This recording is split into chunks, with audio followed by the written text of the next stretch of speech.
नमस्कार एवं उत्तराखंड में आपका स्वागत है। मैं हूं सुधांशु सारस्वत और सबसे पहले नजर हेडलाइंस पर।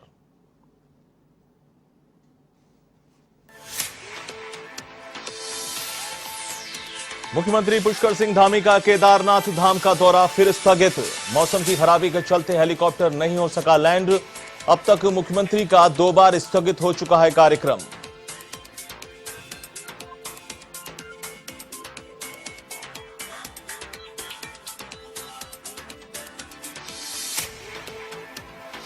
बीजेपी उत्तराखंड में निकालेगी जन आशीर्वाद यात्रा। 17 अगस्त को केंद्रीय मंत्री अजय भट्ट, 18 और 19 अगस्त को मीनाक्षी लेखी, हरदीप पुरी लेंगे भाग।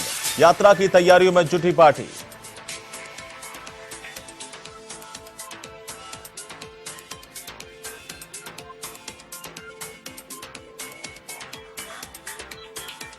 कांग्रेस के कार्यकारी अध्यक्ष तिलक राज बेहड़ ने किया रुद्रपुर का दौरा। कहा, एकजुट होकर चुनाव में कांग्रेस का परचम फहराना ही प्राथमिकता। भाजपा पर भी साधा निशाना।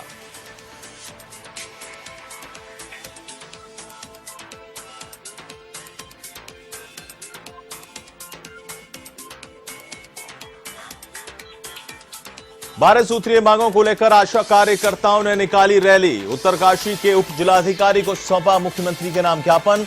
लंबे समय से कर रही हैं सरकारी सेवक का दर्जा देने की मांग।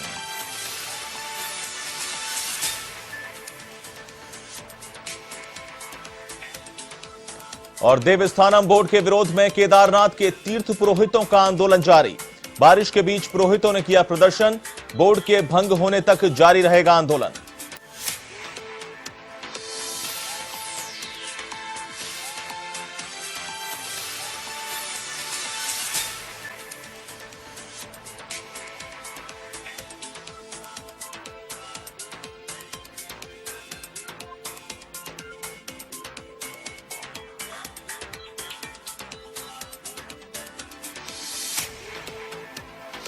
और अब खबरें विस्तार से। मुख्यमंत्री पुष्कर सिंह धामी का केदारनाथ दौरा खराब मौसम के कारण रद्द कर दिया गया। आपको बता दें कि सीएम धामी केदारनाथ पुनर्निर्माण के कामों को देखने के लिए केदारनाथ जाने वाले थे। सीएम लगातार वहां चल रहे कामों की मॉनिटरिंग करते रहते हैं। देहरादून में मुख्यमंत्री पुष्कर सिंह धामी ने पत्रकार वार्ता में बताया कि केदारनाथ में बहुत तेजी से काम चल रहा है। वे लगातार इन कामों की समीक्षा भी कर रहे हैं। उन्होंने बताया कि केदारनाथ के साथ ही सरकार ने अब बद्रीनाथ धाम का भी मास्टर प्लान तैयार किया है। बद्रीनाथ में जल्द निर्माण कार्य शुरू किए जाएंगे। इसके लिए अलग से पीडब्ल्यूडी का डिवीजन भी किया गया है।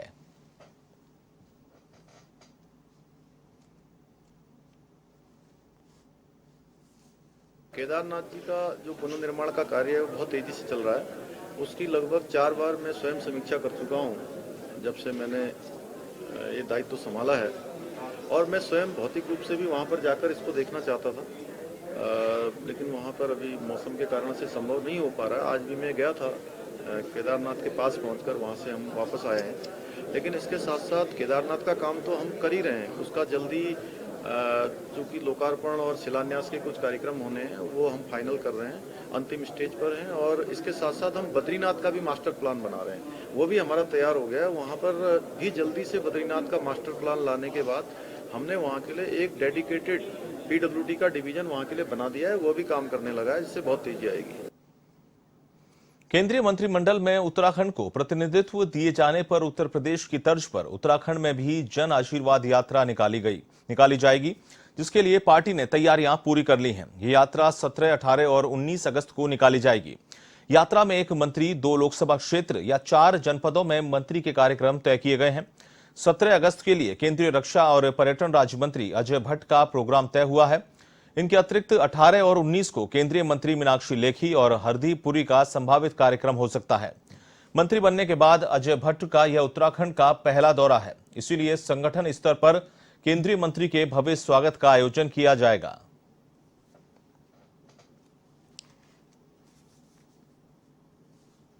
अभी केंद्रीय मंत्रिमंडल में हमारे यहाँ से अजय भट्ट जी को लिया गया है। अजय भट्ट जी 17 तारीख को उत्तराखंड में आएंगे और आशीर्वाद यात्रा के रूप में वो हरिद्वार, देहरादून से और फिर उधम सिंह नैनीताल जाएंगे। तो इस प्रकार से ये एक 3-4 दिन का कार्यक्रम है।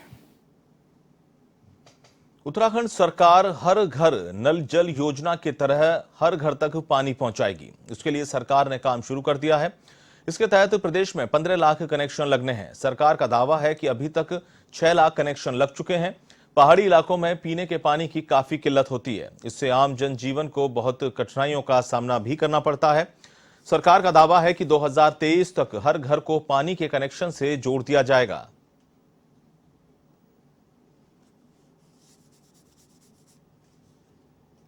घर घर हमने कनेक्शन देना पानी का, उसमें जल भी होना चाहिए। ये सरकार की योजना है। तो इस समय जो हमारे पास प्रदेश सरकार में जो हमारे पूरे कनेक्शन लगने हैं वो लगने हैं 15 लाख। उसमें 6.5 लाख कनेक्शन लग गए हैं पानी के। बहुत सारे कनेक्शन हैं जिसमें गर्मी में पानी की कमी रहती है। उसको हमने अलग से स्रोतों को उसके गर्मी में जो मापन करते हैं हम 15 मई से 15 जून तक उसका पानी का मापन किया। मापन के बाद जहाँ पर पानी के डिस्चार्ज कम है उस क्षेत्र को हमने पंपिंग के द्वारा पानी पहुँचाने का काम शुरू कर दिया है। उधम सिंह नगर के जसपुर में महालक्ष्मी योजना का शुभारंभ किया गया। बाल विकास परियोजना की तरफ से इस कार्यक्रम को आयोजित किया गया। कार्यक्रम का उद्घाटन जसपुर विधायक आदेश चौहान ने किया। योजना की शुरुआत में 32 माताओं को महालक्ष्मी किट वितरित की गई। इस योजना के तहत पहली 2 बेटियां होने के बाद इस योजना का लाभ मिल सकेगा। साथ ही जो महिला पहले से ही सरकारी योजना का लाभ ले रही है उसे इस योजना का फायदा नहीं मिलेगा।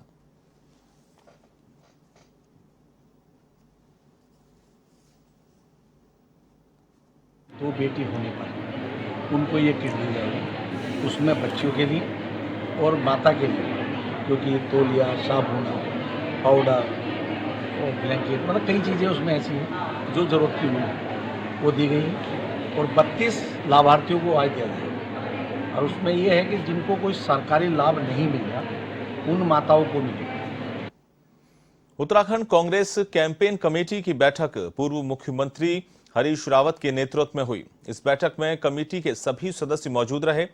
बैठक में राज्य से जुड़े जनहित के मुद्दों को जनता तक पहुंचाने और जनता में कांग्रेस के प्रति उत्साह पैदा करने की बात पर चर्चा हुई।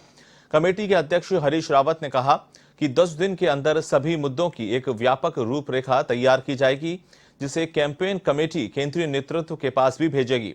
हरीश रावत ने कहा कि बैठक में बिंदुवार सभी राज्य सरकार की विफलताओं पर चर्चा हुई और यह तय हुआ कि इन मुद्दों को लेकर पार्टी के नेता जनता के बीच जाएंगे। साथ ही हरीश रावत ने कहा कि चुनाव कैंपेन के तहत कांग्रेस के सभी कार्यकर्ता अपने घरों में कांग्रेस का झंडा लगाएंगे।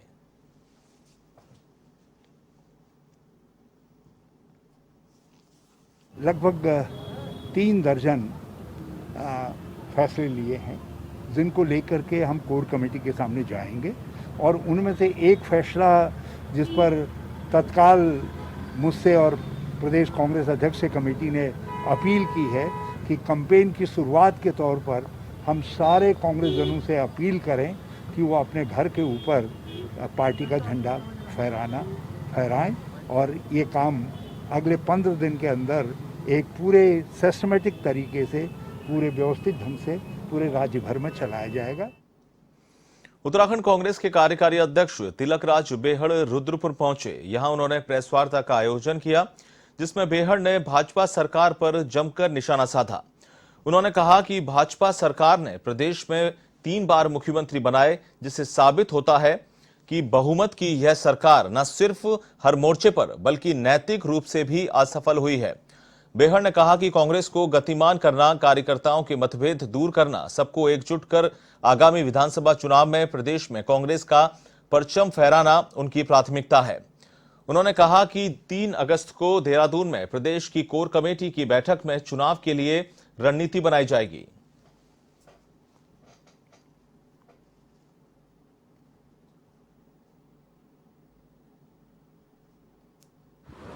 विधानसभाओं का दायित्व दिया गया, इंचार्ज बनाया गया। इसमें से 9 विधानसभाएं उधम सिंह नगर की हैं, 11 विधानसभाएं हरिद्वार जनपद की हैं।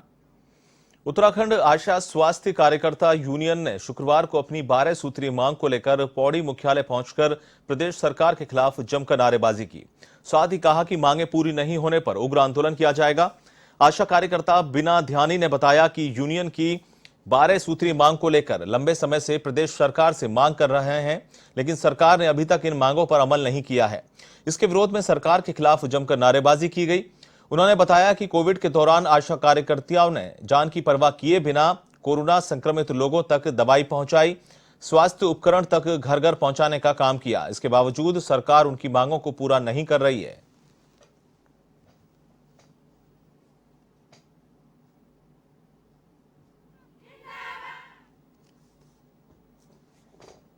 तो हम आक्रोश में हैं और हमारी ये रैलियां और हड़ताल पे हम कार्रवाई कर रहे हैं 2 तारीख से।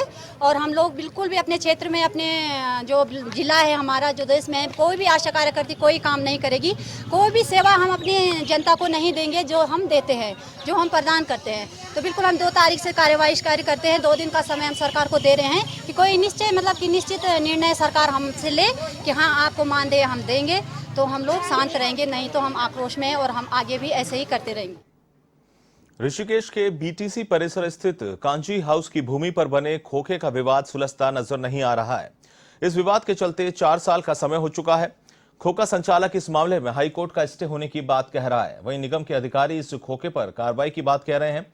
इस खोखे को नगर निगम की टीम ने तोड़ने की कोशिश की, लेकिन मौके पर विरोध और हंगामे के कारण टीम को वापस लौटना पड़ा।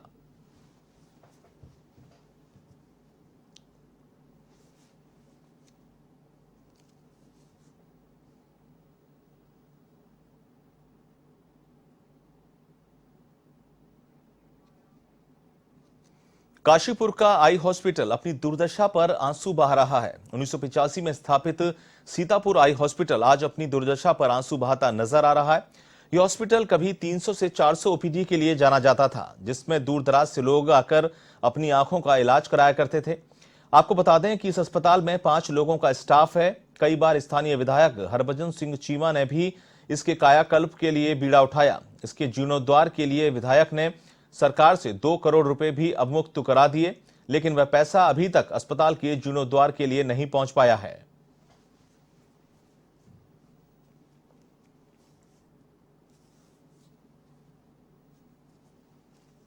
बिल्डिंग तो बहुत खराब है, गिरने वाली है, किसी भी वक्त कोई हादसा हो सकता है। अब बिल्डिंग पूरी तरह से डैमेज है। मरीज यहाँ बहुत से आते हैं और मरीज भी पूछते हैं ये कब इसका क्या जीर्णोद्धार कब होगा, कैसे क्या है, कहाँ से होता है, कहाँ से नहीं। तो ये तो ट्रस्ट का है। खबर उत्तरकाशी से, जहां आशा कार्यकर्ताओं ने अपनी 12 सूत्रीय मांगों के समाधान के लिए जुलूस निकाला और प्रदर्शन कर उपजिला अधिकारी के माध्यम से सूबे के मुख्यमंत्री को ज्ञापन दिया। ज्ञापन में मांग की गई है कि आशा वर्करों को सरकारी सेवक का दर्जा दिया जाए, आशाओं को पेंशन का लाभ दिया जाए। इसके अलावा भी कई मांगें रखी गईं।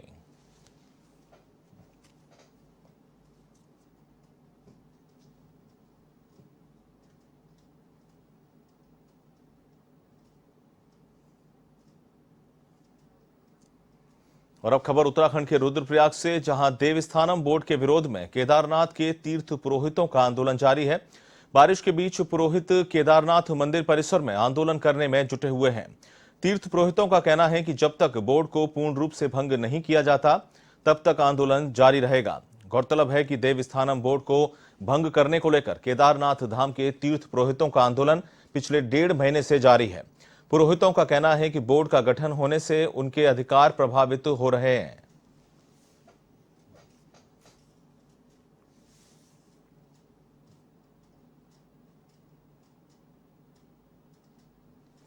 देवस्थानम बोर्ड के विरोध में चारों धाम में जो धरना है वो अभी तक जारी है और जारी तब तक रहेगा जब तक ये पूर्ण रूप से सरकार इसको रद्द नहीं करती है। और एक तरफ से सरकार कह रही है कि आपको बिना संज्ञान मिले कोई भी काम हम नहीं करेंगे, और केदारपुरी में स्थानीय अधिकारियों के द्वारा यहाँ पे तीर्थ पुरोहितों के न होने के बावजूद भी बिना केदारपुरी को संज्ञान में लिए हुए यहाँ पे उनकी धर्मशाला को नापा जा रहा है और छेड़खानी की जा रही है, जो कि सरासर गलत है।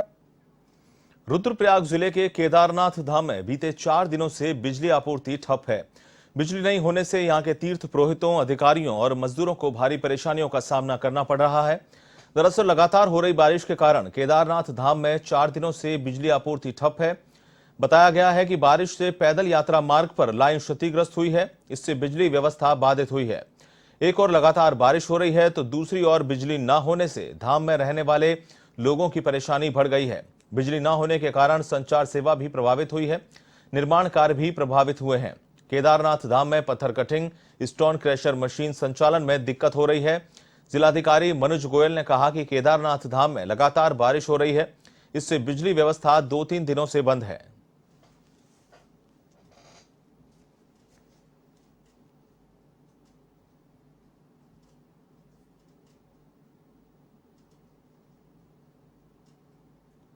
कार्य वहाँ पर लगातार गतिमान है। कुछ कार्य ऐसे हैं जिसमें बिजली की आवश्यकता है। तो जैसा कि आप जानते हैं कि थोड़ा बारिश मौसम बीच में खराब रहा था, बीच में कुछ हड़ताल भी चली थी 1-2 दिन कर्मचारियों की हाइड्रो बोर्ड की, परंतु अभी सारी स्थिति ठीक है और वहाँ पर लगातार काम चल रहा है और बिजली लाइन भी रिपेयर कर रहे हैं। और अब खबर उत्तराखंड के अल्मोड़ा से, जहां सांस्कृतिक एवं ऐतिहासिक मल्ला महल में निर्माणाधीन म्यूजियम जल्द ही चंद और कत्यूर राजाओं के इतिहास से नई पीढ़ी को रूबरू करवाएगा। चंद राजाओं के समय बने मल्ला महल नाम के इस किले को इन दिनों म्यूजियम में तब्दील करने का कार्य किया जा रहा है। जिला प्रशासन की ओर से जल्द ही इस म्यूजियम में यहां के ऐतिहासिक तथ्यों को संरक्षित किया जाएगा। इसी के चलते डीएम नितिन सिंह भदौरिया ने राजकीय संग्रहालय का निरीक्षण किया। इस दौरान उन्होंने कहा कि इस म्यूजियम को ऐतिहासिक बनाया जाएगा, जिससे कि लोगों को कत्यूर राजाओं से लेकर चंद राजाओं के बारे में जानने को मिले।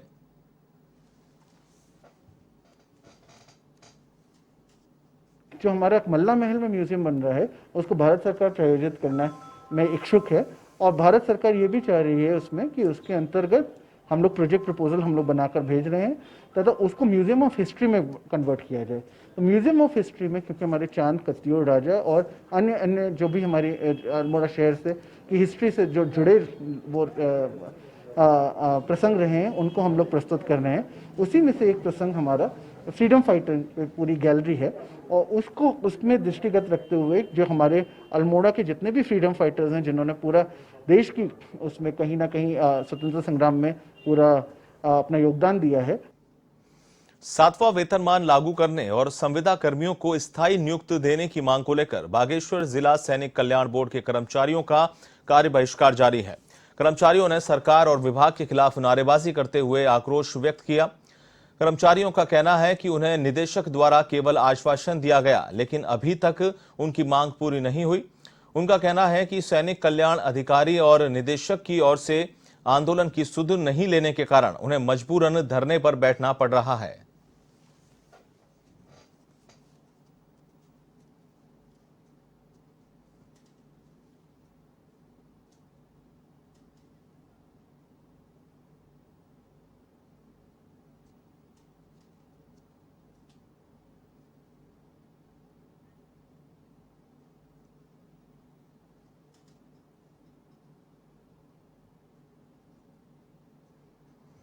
उत्तराखंड के थराली में देवसारी जल विद्युत परियोजना का निर्माण करा रही सतलुज जल विद्युत निगम पर क्षेत्र के युवकों ने रोजगार छीनने का आरोप लगाया है। दरअसल पिछले 10-12 सालों से विभिन्न पदों पर कार्यरत युवाओं को सतलुज कंपनी ने बिना कारण बताते हुए नौकरी से हटा दिया, जिसके बाद प्रभावित युवकों ने सतलुज कंपनी के कार्यालय पहुंचकर प्रबंधक से मुलाकात की और दोबारा नौकरी पर बहाल करने की मांग की।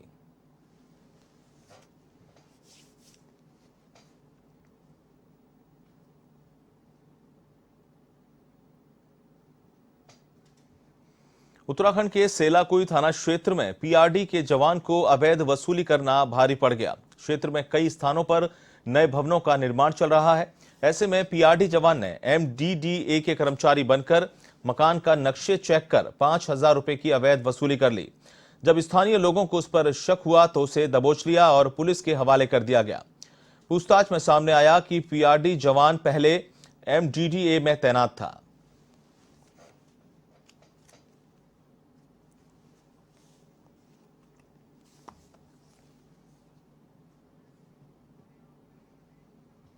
उधम सिंह नगर के किच्छा में सड़क के बीच कीचड़ और दलदल होने से स्थानीय लोगों में आक्रोश फैल गया।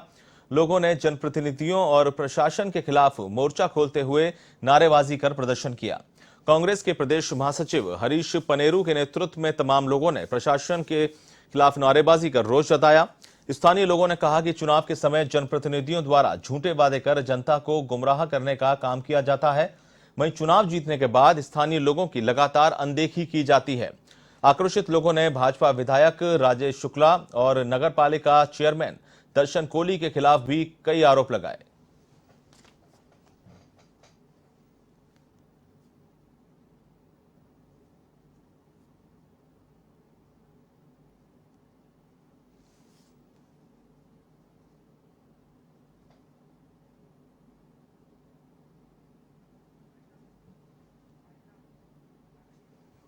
फिलहाल एवं उत्तराखंड में इतना ही। मुझे दीजिए इजाजत। नमस्कार।